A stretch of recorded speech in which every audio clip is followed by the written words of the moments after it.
이진우의 손에 잡히는 경제.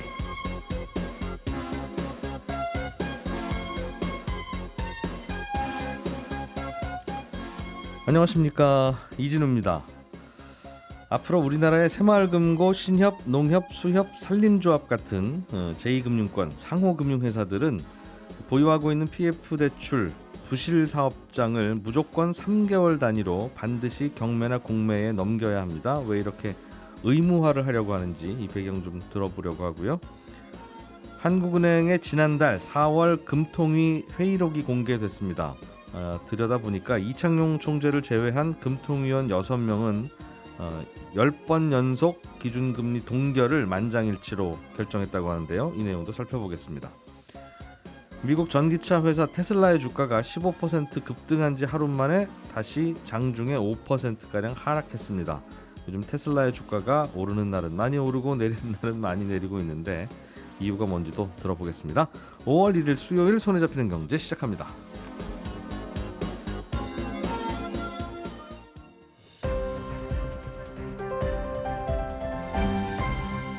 이진우의 손에 잡히는 경제.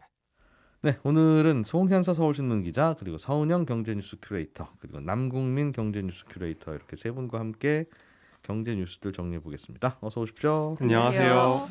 자, 정부가 연체되고 있는 PF 대출은 담보 잡은 땅 빨리 건물 경매 공매로 내놔라. 네. 계속 버티지 말고. 네. 이런 압박을 하기 시작했네요. 예, 정부가 이번에 이런 상호금융권에 적용되는 규정을 개정했는데요. 앞으로는 이런 상호금융들이 갖고 있는 PF나 담보물이 6개월 이상 연체됐다. 그러면 반드시 경매나 공매로 내놓게 한 겁니다. 예. 그러니까 이번 결정이 중요한 건 이게 강행 규정이기 때문인데요. 소송이 걸렸거나 아니면 거의 매각이 됐거나 이런 아주 예외적인 경우가 아니면 반드시 해야 한다. 이게 이번에 핵심이 될 것 같습니다. 예. 그러니까 PF 문제가 하루 이틀이 아닌데 이걸 정리를 해야 하긴 한다. 이거 모두 생각하고 있는데 정부가 판단할 땐 너무 정리가 지지부진하다. 그러니까 이렇게라도 해서 빨리 정리를 해야 되겠다. 이런 의지로 보입니다. 보통은 담보를 잡고 돈을 빌려준 후에 돈 빌려간 사람이 돈을 안 갚고 연체하고 그러면 경매에 붙여서 빨리 돈을 회수해야 되겠다 라고 해서 경매 공매에 넘기는 게 일반적인 관행이고, 그렇죠. 오히려 아유 좀 봐주세요, 좀 뭐 이렇게 야박하게 그렇게 넘겨 라는 게 보통 일반적인 건데, 그렇죠. 거꾸로 여기는 정부는 빨리 넘기라고 하고 여기는 안 넘기려고 버티고. 맞습니다. 왜 이런 일이 벌어지고 있어요? 이게 사실 그게 상식적인 상황이잖아요. 금융회사는 담보를 잡았으면 연체가 되면 당연히 이거를 정리를 해야 되는 건데 예. 이게 왜 이런 일이 생겼냐면은 문제는 금융회사들이 이거를 처리하는 거를 꺼리고 있다는 겁니다. 왜냐하면 100억을 예를 들면 담보 가치로 잡고 내준 대출이 있는데 이게 이제 연체가 돼서 부실채권이 됐다고 하면은 예. 경매에 넘겼다. 그런데 만약에 이게 50억이 됐다. 그러면 이게 손실이 실현이 되는 거잖아요. 아, 담보 잡은 게 별로 똘똘한 담보가 아닌 모양이군요. 그렇죠. 다들. 자기들 장부에는 이게 100억짜리라고 다들 써 있는데 예. 자기들이 봐도 이거 경매 내놓으면 말도 안 되는 가격이 될 가능성이 높다는 거죠. 그러니까 경기 좀만 좋아지면 그때까지 버텨보려고 하는 거예요. 그래야 좀 더 회수가 더 되니까. 그렇죠. 그럼 그때까지는 어찌됐든 장부에는 100억으로 남아있고 예. 이거는 살아있다 이런 건데 이게 손실이 실현되면 금융회사 입장에서 손해를 이제 확정되는 확정하기도 거니까요. 하고 해야 되니. 그런데 정부가 보니까 이거 정리 안 하면 안 된다. 너희들 기다려도 안 된다. 이렇게 본 거죠. 그러다 보니까 정부가 계속 압박을 하니까 금융회사들도 내놓긴 합니다. 이게 당연한 절차니까.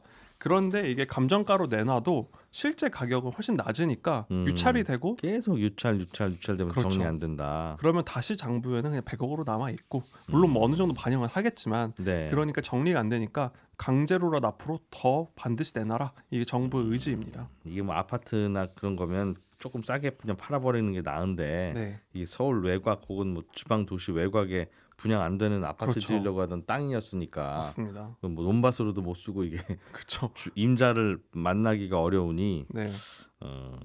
다만 그러나 이걸 그렇게라도 정리해서 뭐 20억이라도 받아야 그 20억을 또 누구한테 대출을 해줘서 나라가 돌아가고 경제가 돌아가지, 계속 그냥 끙끙 앓고만 있으면 새로 대출 받으러 간 사람들이 아무리 번호표 뽑고 기다려도 대출을 못 해주니까. 네, 그렇습니다. 그냥 당신들이 손해본 걸로 치고 나라 돌리자, 나라 경제 돌리자라는 게 정부 그렇죠. 입장이고, 네. 그 손해는 그럼 뭐 누가 메꿉니까? 우리가 메꿔야지. 그렇죠. 우리가 알아서 할 테니까 간섭하지 마세요. 네. 라고 하는 게 금융회사들의 입장인가 보군요. 그렇습니다. 그런데 정부가 그럼 무조건 6개월 연체된 건 3개월 안에 다 넘기라고 한다고 하면 지금이랑 좀 달라져요? 그러니까 지금 문제가 경공매를 넘겨도 이게 유찰이 되니까 처리가 안 되는 게 문제인 거잖아요. 예. 이번 결정에서 중요한 디테일이 들어있는 게 앞으로는 3개월마다 해당 부동산이나 채권을 경매에 내놓으라는 겁니다. 그런데 이제 다음 경매를 예를 들어 한 번 유찰이 되고 다음 경매에 붙을 때는 예. 그 전 경매에서 유찰된 가격부터 시작되는 겁니다. 네. 예를 들면 100억짜리를 내놨는데 그게 한 60억에까지 유찰이 됐어요. 임자 없으면. 네. 예. 다시 내놓을 땐 다시 감정가 100억으로 시작할 수 있잖아요. 예. 그럼 또 유찰이 되는 건데 앞으로는 60억에 저번 경매에서 유찰이 됐으면 다시 60억에서 시작해서 경매에 들어가는 겁니다. 그럼 이게 실제 가치가 한 50억 정도라고 하면 두 번째 경매에서는 적어도 그 가격에 팔릴 가능성이 높겠죠. 빨리빨리 처리해라 그러니까. 그렇죠. 그러니까 많아도 한 6개월, 한 1년 내에는 어지간한 부동산들은 처리를 해라 이런 결정을 한 거라고 볼 수가 있습니다. 예. 그렇게 되면은 이렇게 한두 번 정도 지나게 되면은 이제 금융회사들은 장부에 100억이라고 적었던 걸 이제 실제 가격을 반영을 해서 손실을 확정을 할 수가 있는 거고요. 예. 그러니까 비유를 하면은 엄마가 자꾸 너 공부 잘하고 있냐 물어봤는데 모의고사 좀 성적 좀 가져와 봐라 했는데 아예 나 공부 잘한다 하고 있다. 모의고사는 안 보면서. 네, 시간이 좀 더 있으면 된다라고 얘기를 하고 있는 거예요. 그랬더니 결단을 내린 거죠. 안 되겠다. 3개월마다 모의고사 봐라. 그래서 성적표 가져와라 한 거라고 볼 수 있습니다. 이게 그러니까 분명히 저기는 담보 잡은 땅도 부실부실한 전 담보고 계속 돈 못 갚고 있으니 이거 100억 빌려준 거 분명히 떼인 게 거의 확실한데 네. 이거 떼였다고 생각하고 확정해버리면 그 돈은 어디서 누군가 메꿔야 되잖아요. 그렇죠. 특히 이제 저축은행 같은 경우는 저축은행 대주주가 메꿔야 되고 상호금융회사도 상호금융의 주주들이 메꿔야 되니까 네. 그거를 이제 차일피일 미루고 있는 건데 지금. 그렇습니다.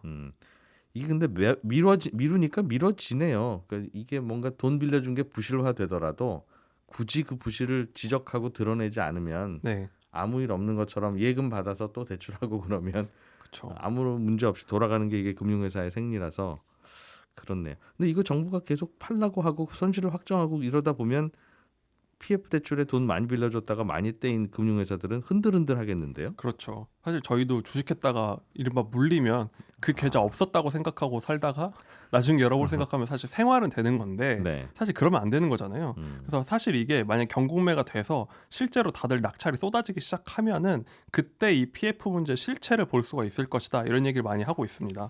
이게 쉽게 말해서 장부가 대비 말도 안 되는 가격에 낙찰된 것도 있을 수 있어요. 예를 들면 그 사업 아니면 아무데도 쓸모없는 땅도 있을 수 있거든요.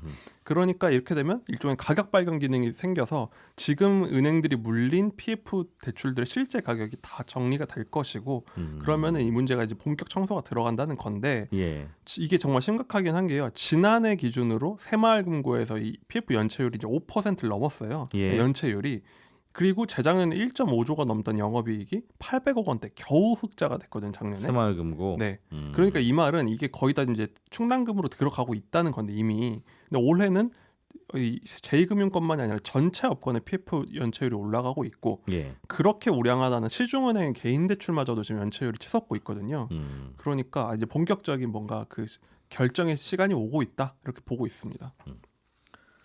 어떻게 정리해야 되죠? 그러면 이거를 빨리빨리 경매에 내놔서 얼마를 빌려줬던 얼마를 기대하고 있던 그냥 팔리는 가격에 팔아라고 하는 게 정부의 입장이면 네. 그렇게 내몰기만 할 게 아니라 또 한쪽에서는 좀 사주는 사람도 그렇죠. 있어야 되는데 네.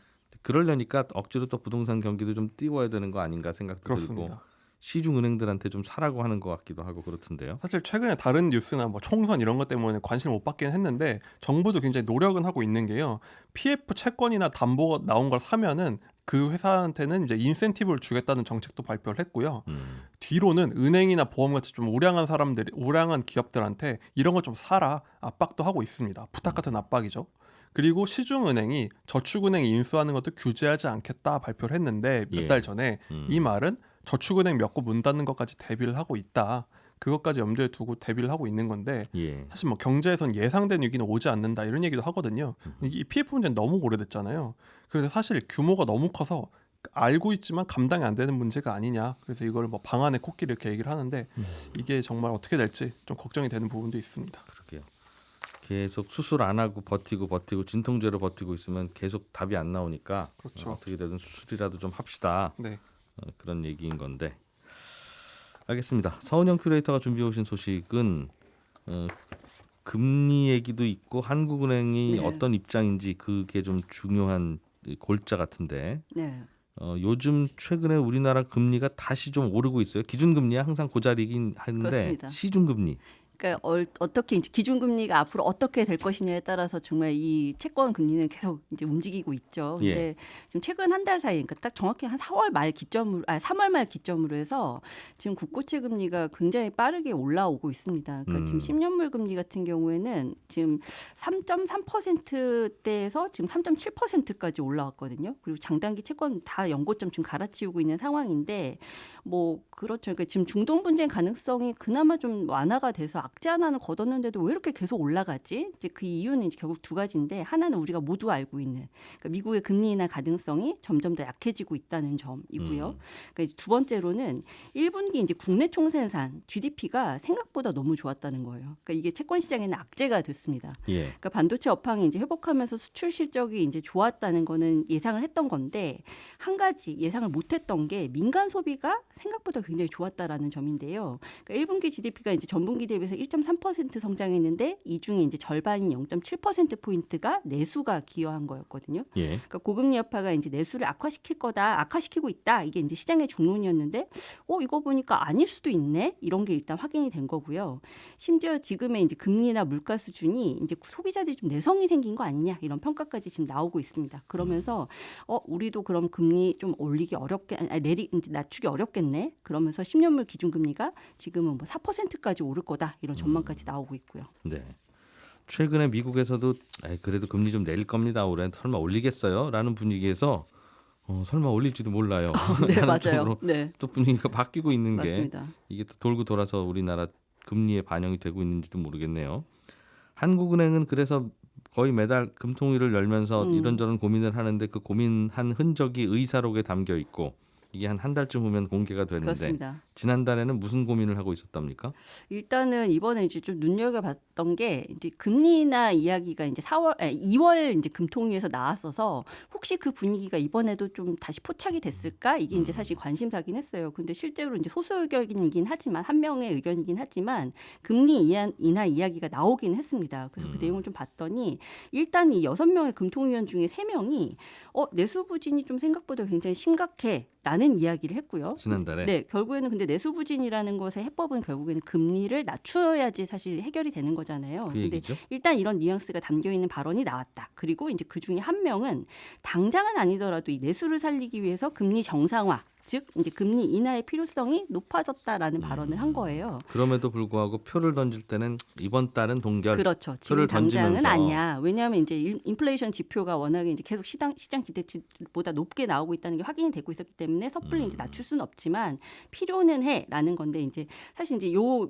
의사록이 공개되고 나서 이제 몇 가지 좀 나왔던 이야기들이 내수 부진을 우려를 했다. 근데 제가 조금 전에 말씀드렸던 게 이제 GDP에서 사실 내수가 생각보다 좋게 나왔다는 말씀을 좀 드렸었잖아요. 근데 이 금통위원들이 이 금리 인하를 이야기한 거는 상당히 반가운 소식이나 네. 그 근거가 이 내수 이야기를 했다라는 것에서 다들 좀 우려의 목소리들이 있는 거예요. 그러니까 이런 것들을 보면 지금 미국도 보니까 너무 섣불리 금리 인하 이야기를 너무 빨리 꺼냈다가 지금 이제 사실 시장이 이제 오히려 막 더 변동성이 커지는 상황이 발생을 했는데 예. 우리 같은 경우에도 지금 금리 인하를 이야기할 수 없는 상황인데도 불구하고 좀 경기 판단을 잘못해서 지금 금리 인하 시그널을 줬던 거 아니냐 이렇게 좀 무게추를 옮기는 것 자체가 좀 섣부른 거 아니냐 이런 분석들이 좀 나오는 거예요. 4월달 금통위 회의록을 보니 네. 금통위원 중에 꽤 많은 분들이 금리 인하를 만지작 하고 있는데 그 이후에 나온 경제 지표 보니까 또 좀 다른 분위기더라. 네.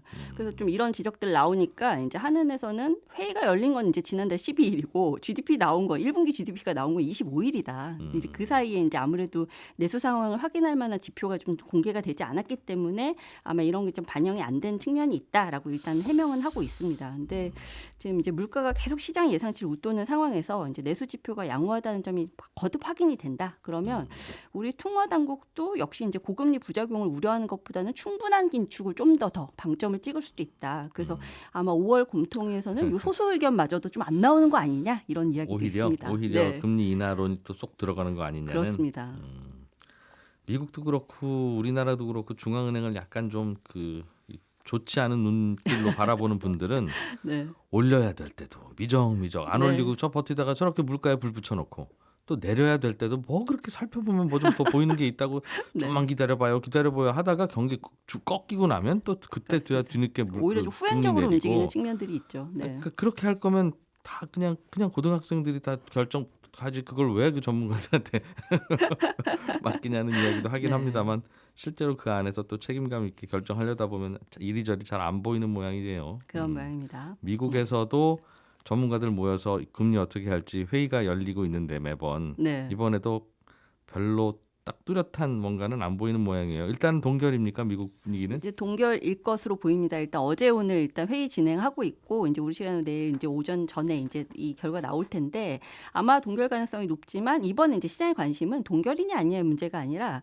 제롬 파월 의장이 기자회견에서 금리 인상 가능성을 이야기할 것이냐 이게 이제 지금 시장의 초점이에요. 그러니까 예. 지난달 초에는 이제 공개 연설에서 금리 인하 기대감에 좀 찬물을 끼얹는 발언하면서 이제 상당히 시장이 좀 충격을 받지 않았습니까? 근데 그래도 이게 당시에는 금리 인상 이야기를 꺼내진 않았었거든요. 근데 어제 뭐 미국 증시 개장 직전에도 고용 비용 지수라고 해서 1분기 임금 인플레이션을 뭐 좀 가능할 만한 지표가 나왔는데 이것도 시장 예상치 넘어섰고 뭐 심지어 뭐 상승폭도 1년 반 만에 최대다 뭐 이런 이야기 나올 정도예요. 그러니까 이런 예. 지표들을 봤을 때 이번에는 보다 좀 매파적인 분위기에서 논의가 좀 이뤄질 것 같다.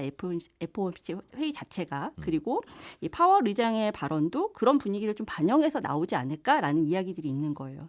그러니까 지금 미국 채권 선물 시장은 거의 연내 금리 한 번 낮추는 걸로 거의 기정사실화하는 분위기가 지금 형성이 되고 있는데 한 번밖에 못 낮출 걸로. 그죠? 네. 그런데 글로벌 투자은행들에서는 연내 지금 한 차례 금리나 심지어 금리 인상 전망까지 지금 계속 잇따라서 나오고 있는 분위기라는 거죠. 그러니까 뱅크 오브 아메리카 같은 경우에도 지금 공식 뷰가 지금과 같은 높은 기대 인플레이션이 뭐 계속된다면 금리 인상 가능성이 높다 이런 이야기하고 있고 맥쿼리 같은 경우는 상당히 시장 좋게 보는 하우스인데 연준이 작년에는 9번 금리 내릴 거라고 전망하기까지 했었거든요. 그런데 지금은 이거 금리 인상 시나리오에 시장이 충분히 대비해야 된다. 이런 경고까지 내놓고 있는 상황입니다. 지난 연말이면 석 달쯤 전에는 네.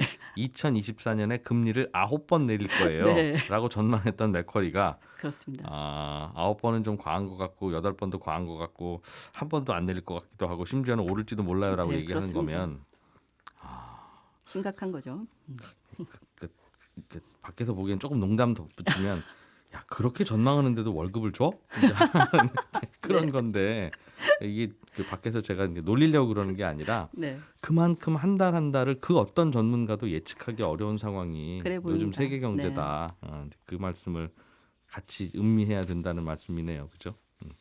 한국은행의 보고서가 하나 나왔는데 요즘엔 한국은행이 재밌는 보고서들을 종종 내놔요. 네. 이번에는 어떤 주제입니까? 이번에는 이제 외환위기 당시에 우리가 이제 직간접적으로 상당히 대량 해고 사태를 좀 경험을 했잖아요. 근데 예. 그 여파가 지금도 우리에게 트라우마로 남아 있다. 이런 아직도? 이야기를 한 예. 거예요. 근데 이게 뭐냐면 한마디로 이제 외환위기 당시에 개인은 물론 이제 사회가 공동으로 겪은 실업 경험이 트라우마로 남아서 우리나라 경제가 아무리 좋아져도 이 씀씀이가 극적으로 살아나지 않는다라는 건데 이걸 스카드 컨섬션이라고 해서 상흔 소비 현상 뭐 이런 개념을 활용해서 설명을 했습니다. 근데 상처, 소비, 네. 마음의 상처 때문에 소비가 잘 안 일어나는 현상. 맞습니다. 그러니까 네. 스카라고 하면 그냥 상처도 아니고 흉터, 이제 오래 깊게 남은 흉터 같은 건데 과거 경제 위기의 경험이 이제 소비자들에게 마치 흉터처럼 남아서 이제 경제 상황이 좋아져도 내 미래 소득은 그다지 좋아지지 않을 거야라는 비관적인 이제 이렇게 비관적으로 보는 경향이 생겼다는 거예요. 그러니까 전통 경제학에서는 이제 뭐 소득이 늘어나면 그에 비례해서 뭐 소비도 늘어나야 되고 실업률 추이에 따라서 뭐 실제 소비가 역으로 늘거나 줄거나 해야 되는데 기존 경제학 관점으로는 도저히 설명이 안 되는 이제 소비 둔화 현상이 계속 나타나니까 이걸 설명하기 위해서 이제 최근에 이제 경제학계에서 등장한 용어인데요.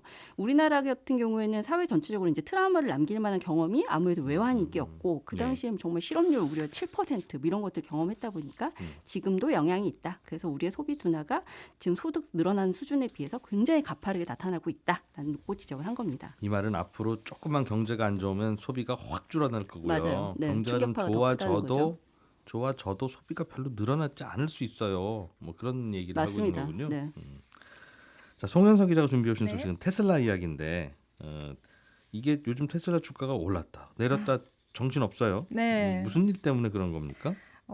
참고로 얼마 전까지 제 친구가 저한테 진심 어린 충고를 하나 했죠. 네가 회사에 갔을 때 부장의 기분이 좋지 않으면 테슬라 때문이고 후배가 갑자기 컨디션이 안 좋아서 출근을 못한다 그럼 테슬라 때문이야 이런 얘기를 했었는데 이제 그거에서 조금 벗어나는 분위기인 건 맞습니다. 지난달 29일에 장중 15% 넘게 급등을 했죠. 물론 어제 5% 빠지긴 했지만 이게 중국에서 완전 자율주행 그러니까 풀 셀프 드라이빙 줄여서 FSD라는 주행보조 소프트웨어를 출시한다고 밝히면서 이제 호재가 된 겁니다. 예. 그리고 중국 2인자인 리창 국무원 총리를 일론 머스크가 직접 만나면서 중국 규제 문턱을 또 넘은 게 도움이 됐는데요. 테슬라가 중국 당국의 데이터 안전검사에서 적합 판정을 받았습니다. 이 얘기는 공공기관이나 공항이나 고속도로에서는 운행이나 정차를 할 수 없었던 그런 제한에서 벗어날 수 있게 됐다는 얘기거든요. 그리고 또 하나 큰 선물을 얻은 건 중국을 대표하는 포털 사이트죠. 바이두와 함께 지도 제작이나 내비게이션 부분에서 파트너십 협력을 하기로 계약을 했습니다. 원래 중국에서는 이런 사업하려면 중국 회사로 파트너 하나 잡아와 네. 이제 하는 게 규제니까 그건 잡은 거고 네. 예전에는 그 공항이나 이런 곳에서 차 세워놓으면 너 이거 다 찍어가지고 미국으로 보내려고 그러지 네. 라고 하면서 차 네. 빼라고 했는데 네. 그것도 허용해줬다. 네, 다 허용을 해준 거죠. 이렇게 되면은 이제 테슬라는 중국 공공도로에서 달릴 수 있게 되고 이제 중요한 거는 중국 공공도로에서 이렇게 AI가 운전하는 지능형 운전 시스템을 가진 차가 작동을 하려면 말씀드린 것처럼 지도를 제작할 수 있는 그 라이센스를 갖추고 있어야 되는데 예. 이게 지금 바이두하고 파트너십 맺어진 겁니다. 이제 그러면서 이제 테슬라는 중국에 FSD 주행 보조 기능을 단 차를 출시할 수 있게 된 거고 예. 더 많이 팔릴 것이다. 이제 이렇게 기대 심리가 반영이 된 거죠. 그래서 최근에 주가가 많이 빠진 것에 대한 반등일 수도 있겠으나 네. 최근에 크게 한번 오른 게 그것 때문이다. 네. 중국에서 드디어 자율주행 차를 출시할 수 있게 됐다는 미국의 것을 출시할 수 있게 됐다는. 그동안 기술이 없어서 안 한 게 아니라 중국 정부가 자꾸 뭐라고 하는 바람에 못했는데 네. 분위기 바뀌었네? 라는 그런 반가운 소식. 네. 어제는 또 주가가 또 좀 빠졌다던데 또 다른 사건이 있었나 봐요. 그렇다기보다는 결과적으로 미국 시장이 좀 테슬라를 믿지 못한다라는 게 저는 포인트라고 보여집니다. 예. 이 투자 자문사가 보고서를 내놨는데 최종적으로 FSD 허가가 나오기 어려울 거고 허가를 받는다고 해도 수익이 그렇게 크지 않을 것이다라는 내용이었거든요. 이미 중국의 다른 업체들도 비슷한 프로그램을 무료로 제공하고 있는데 테슬라는 이걸 지금 돈 받고 팔아야 되는 거거든요. 예. 그리고 결과적으로 중국이 지금 이렇게 계약도 하고 바이두랑 같이 하기도 했지만 중국이 또 언제 어떻게 변할지 모르는 그런 변동성 이런 상황들이 합쳐지면서 5%가 또 빠진 것으로 보입니다. 시작은 해도 돈은 못 벌 거야. 네. 자율주행하는 게 신통하겠어? 라는 그런 생각도 갖는다. 네. 일각에서는. 알겠습니다. 짧게 하나만 더 볼까요? 서울시가 무주택자 우대하는 출산 정책을 내놨다는데 내용이 뭐예요? 네, 이게 아이가 태어난 무주택 가구에 출산아 1인당 월 30만 원씩 최대 2년간 총 720만 원을 지원하는 내용입니다. 내년부터 적용이 되고요. 소득 기준이나 부모 나이 상관없습니다. 대신 자녀를 출산한 무주택 가구여야 되고 전세 7억 원 이하, 월세 268만 원 이하의 주택이나 아파트에 거주하는 이제 무주택 가구여야 되고요. 이 정책으로 연간 1만 가구가 혜택을 받을 수 있을 것으로 보입니다. 서울시 아기 낳은 무주택 가구한테 돈 준다. 한 달에 네. 30만 원씩 2년간. 네, 저희는 또 내일 아침에 모여서 경제 뉴스 재미있게 전해드리겠습니다. 이진우였습니다. 고맙습니다.